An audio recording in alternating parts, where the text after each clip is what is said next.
നമസ്കാരം. അനു ഓൺലൈനിലേക്ക് ഏവർക്കും സ്വാഗതം. 8ാം തരത്തിലെ കേരള പാഠാവലി ആദ്യത്തെ യൂണിറ്റ് മനസ്സ് നന്നാവട്ടെ. ഈ യൂണിറ്റിലെ 3ാമത്തെ പാഠമാണ് കഴിഞ്ഞ ക്ലാസ്സിൽ എടുത്തിരുന്നത്. പി പത്മരാജൻ രചനയും സംവിധാനവും നിർവഹിച്ച തിങ്കളാഴ്ച നല്ല ദിവസം എന്ന ചലച്ചിത്രത്തിലെ തിരക്കഥയിലെ ഏതാനും ഭാഗങ്ങളായിരുന്നു അത്. ആ ക്ലാസ് ഏവരും ശ്രദ്ധിച്ചു കാണുമെന്ന് കരുതുന്നു. ഇന്ന് പാഠഭാഗവുമായി ബന്ധപ്പെട്ട ചോദ്യോത്തരങ്ങളാണ്.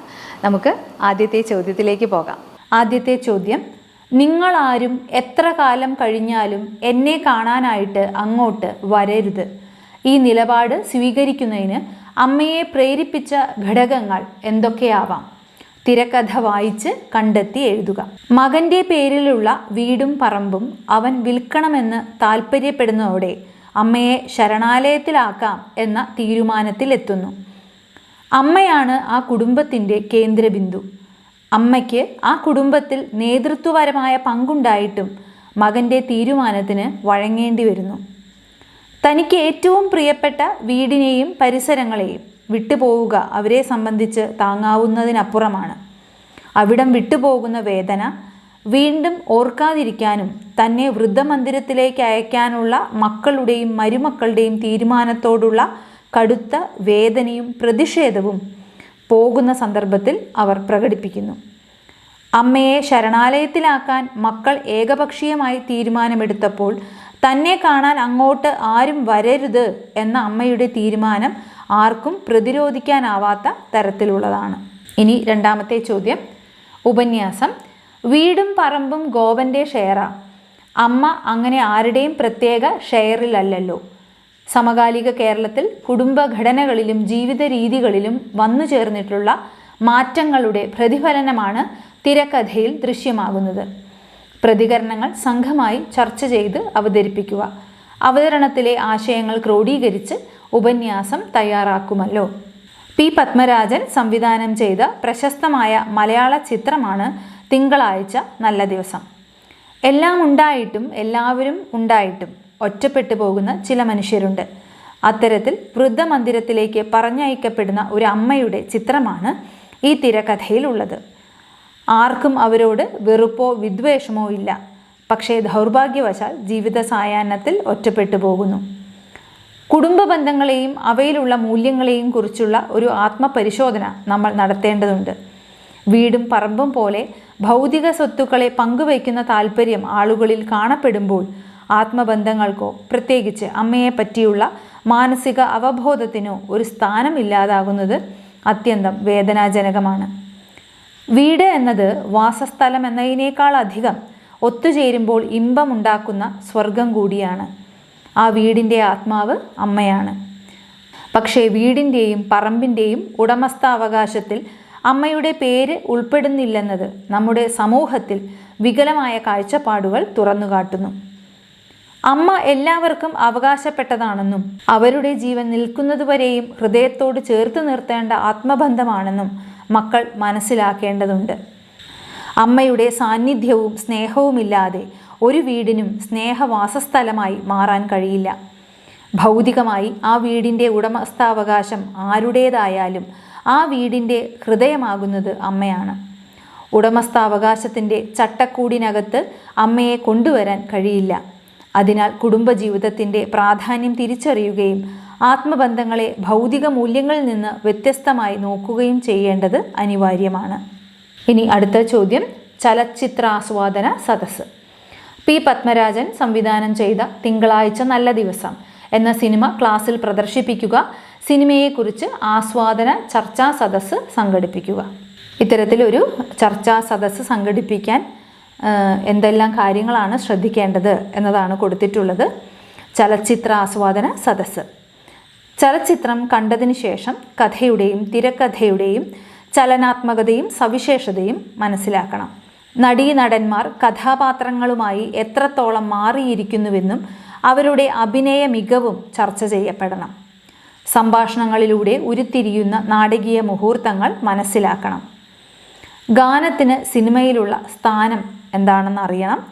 കഥാന്ത്യത്തിലേക്ക് ഒഴുക്കോടെ എത്തിക്കാനുള്ള സംവിധായകൻ്റെ മിടുക്കിനെക്കുറിച്ച് ചർച്ച ചെയ്യണം. ഇത്രയും കാര്യങ്ങളാണ് ഒരു ആസ്വാദന സദസ്സ് സംഘടിപ്പിക്കുമ്പോൾ ശ്രദ്ധിക്കേണ്ടത്. അടുത്ത ചോദ്യം സംവാദം. പ്രായമായ അച്ഛനമ്മമാരെ വൃദ്ധസദനത്തിലേക്ക് അയക്കുന്നത് ശരിയാണോ? നമ്മുടെ നാട്ടിൽ വൃദ്ധസദനങ്ങൾ പെരുകുന്നതെന്തുകൊണ്ട്? കുടുംബ ബന്ധങ്ങളും വൃദ്ധസദനങ്ങളും എന്ന വിഷയത്തിൽ സംവാദം സംഘടിപ്പിക്കുക.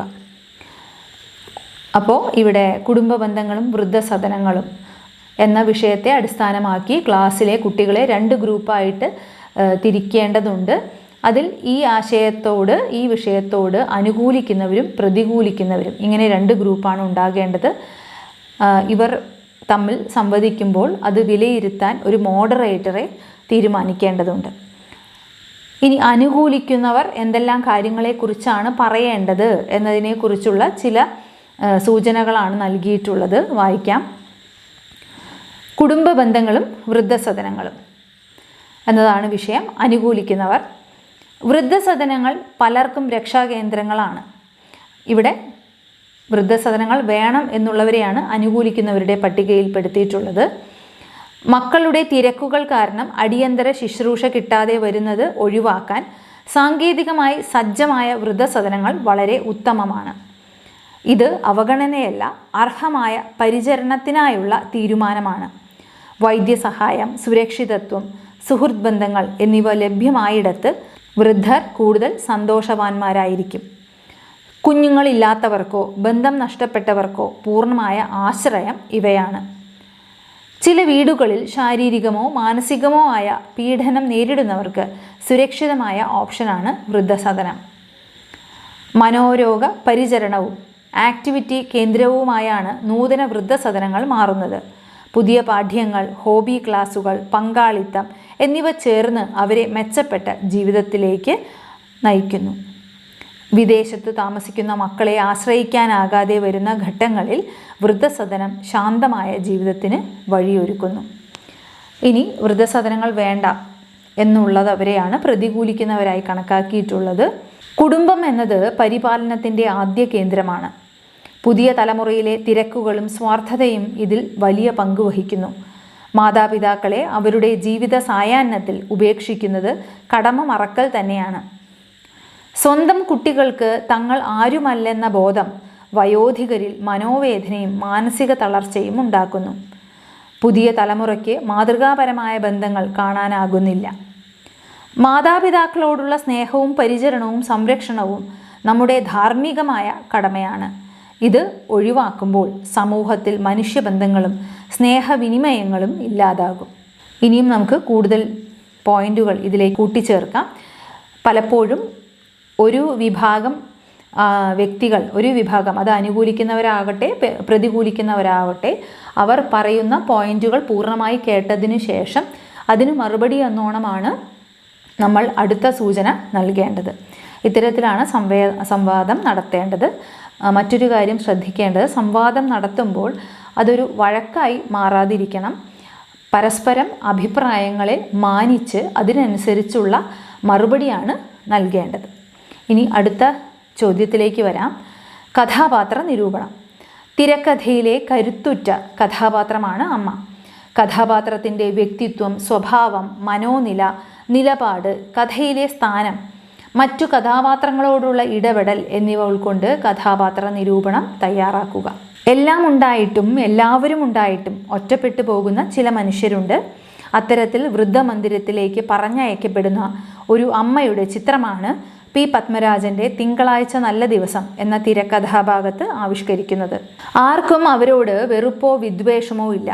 പക്ഷേ ദൗർഭാഗ്യവശാൽ ജീവിത സായാഹ്നത്തിൽ ഒറ്റപ്പെട്ടു പോകുന്നു. അമ്മയാണ് ആ കുടുംബത്തിൻ്റെ കേന്ദ്രബിന്ദു. അമ്മയുടെ ചിന്തകളും വാക്കുകളുമാണ് പാഠസന്ദർഭത്തെ മുന്നോട്ട് നയിക്കുന്നത്. മകൻ്റെ ഷെയറിലുള്ള വീടും പറമ്പും വിൽക്കാൻ തീരുമാനിക്കുന്നതോടെ അമ്മ ശരണാലയത്തിൽ പോകാൻ നിർബന്ധിതയാകുന്നു.